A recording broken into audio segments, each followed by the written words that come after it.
Hello friends, मी Snehal, Smita Snehal yummy kitchen मध्ये आपले स्वागत आहे। अक्कलकोट निवासी श्री स्वामी समर्थ प्रकट दिनानिमित्त खास घरच्या घरी दही कसे लावायचे आणि त्याच्यापासून मलाईदार राजभोग श्रीखंड कसे बनवायचे अतिशय सोप्या पद्धतीने आज आपण बघणार आहोत। चला तर मग रेसिपीला सुरुवात करूया।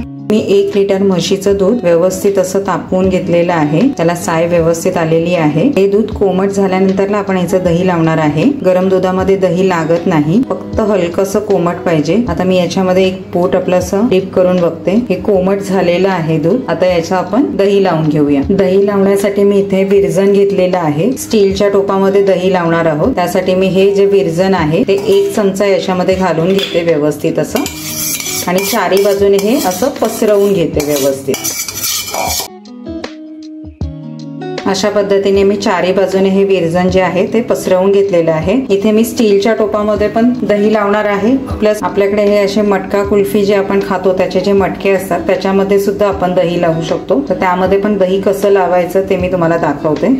यामध्ये पण सेम प्रोसेस करायची। आपण दही घ्यायचं आणि चारी बाजूने हे इथे असं लावून घ्यायचं या भांड्याला। अशा पद्धतीने मी असे हे 2 मोल्ड घेतलेले आहे, किंवा आपल्याकडे जर संक्रांतीचे सुगड असतात छोटे छोटे मटके जे आपण वौसायला वापरतो ते घेतले तरी सुद्धा चालतात। ते स्वच्छ पाण्याने धुवून सूर्यप्रकाशामध्ये सुकवून घ्यायचे आणि नंतरला मग त्याच्यामध्ये दही लावलं तरी अतिशय छान असं दही त्याच्यामध्ये घट्टसर लागतं। आता आधी आपण या मटक्यामध्ये दूध घालून घेऊया। दूध कोमट झालेलं आहे।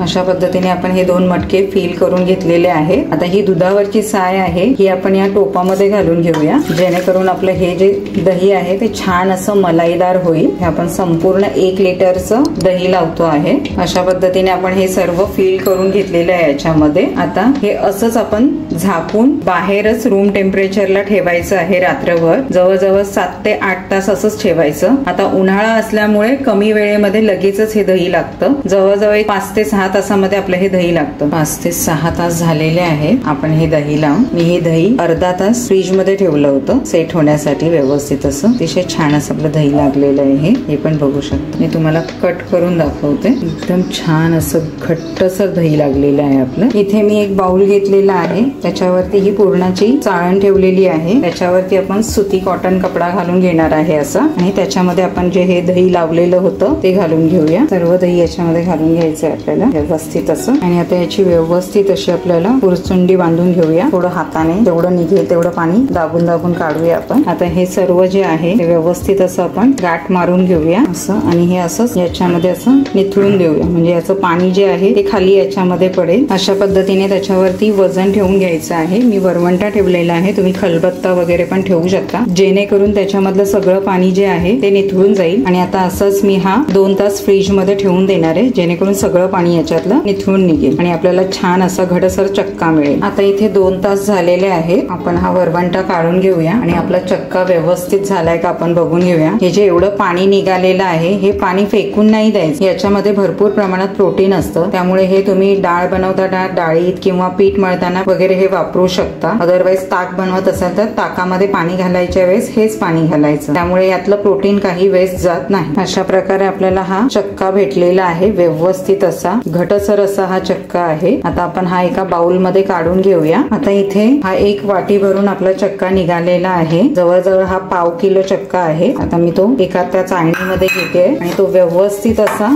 गाळून घ्यायचा आहे आपल्याला। याच्यामुळे आपलं जे श्रीखंड आहे ते छान असं मलाईदार मऊसर असं होतं।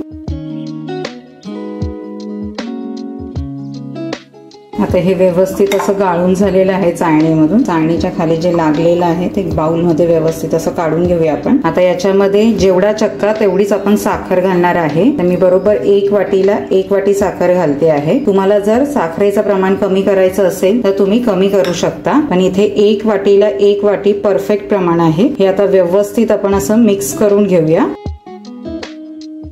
पिठी साखर घातल्यामुळे व्यवस्थित पटकन अशी मिक्स होते ही। आता याच्यामध्ये आपण केसर दूध घालून घेऊया। मी इथे 2 चमचे दुधामध्ये एक 10 ते 12 केशरच्या काड्या अर्धा तास आधी भिजत घातल्या होत्या, ज्याने आपल्या श्रीखंडाला कलर खूप छान असं येईल। आणि ते पण व्यवस्थित एकदम मिक्स करायचं। याला कलर खूप सुंदर येतो केशरच्या दुधामुळे, पण कोणताही आर्टिफिशियल कलर न वापरता खूप सुंदर असा कलर आला आहे। हे श्रीखंड जे आहे ते आपण राजभोग श्रीखंड बनवत आहोत। त्यासाठी मी त्याच्यामध्ये काही काजूचे काप घेतलेले आहेत। एक 4 ते 5 काजू त्याच्यामध्ये कट करून घातलेले आहेत, 4 ते 5 बदामाचे काप घातलेले आहेत आणि थोडेसे 5 ते 6 पिस्त्याचे काप घातलेले आहेत। बाकीचे ड्रायफ्रुट्स आहेत ते आपण गार्निशिंग साठी वरतून ठेवणार आहोत। यामध्ये आपण पाव चमचा वेलची पावडर घालणार आहोत। हे पण व्यवस्थित असं मिक्स करून घेऊया। अगदी मस्त असं क्रीमी आपलं राजभोग श्रीखंड तयार झालेलं आहे। तुम्ही बघू शकता फार छान असं क्रीमी झालेलं आहे हे। आता आपण हे सेट होण्यासाठी अर्धा तास फ्रीज मध्ये ठेवून देऊया। अशा पद्धतीने आपलं हे राजभोग श्रीखंड छान असं तयार झालेलं आहे। बघू शकता व्यवस्थित असं सेट झालेलं आहे, ते क्रीमी झालेलं आहे एकदमच। आता आपण हे सर्विंग बाउल मध्ये काढून घेऊया। अशा पद्धतीने आपण हे सर्विंग बाउल मध्ये काढून घेतलेलं आहे। त्याच्यावरती आपण काजू बदाम पिस्त्याचे जे काप ठेवले होते ते घालून घेऊया। अतिशय सोप्या पद्धतीने आपण घरच्या घरी राजभोग श्रीखंड तयार करू शकतो।